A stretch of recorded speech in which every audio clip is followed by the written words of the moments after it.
তাহলে ইরাকের পরে সিরিয়া, তারপরে ইরান, এরপরে পাকিস্তান।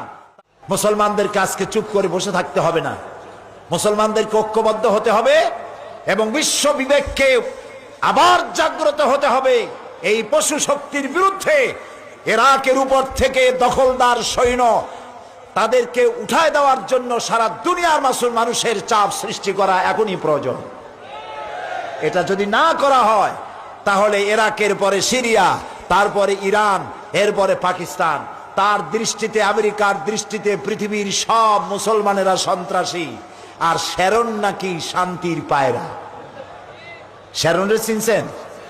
শ্যারনকে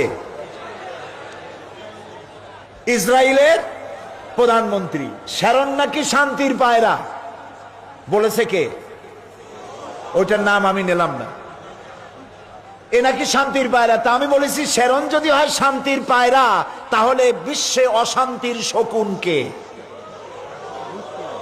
প্রতি মুহূর্তে তারা প্যালেস্টাইনের মুসলমানদেরকে বুলডোজার দিয়ে তাদের বাড়িঘর ধ্বংস করে দিচ্ছে, তাদের মানুষগুলিকে মেরে শেষ করে দিচ্ছে, স্বাধীনতার স্বপ্ন মাটির সাথে মিশিয়ে দিচ্ছে। ইয়াসির আরাফাত আজ পৃথিবীতে নাই। সারা দুনিয়ার শান্তিকামী মানুষের, মুক্তিকামী মানুষের প্রাণের স্পন্দন ছিলেন ইয়াসির আরাফাত। তিনি চলে গেছেন পৃথিবী থেকে।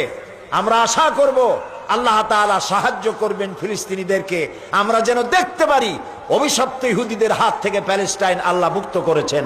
আল্লাহ তৌফিক দিন।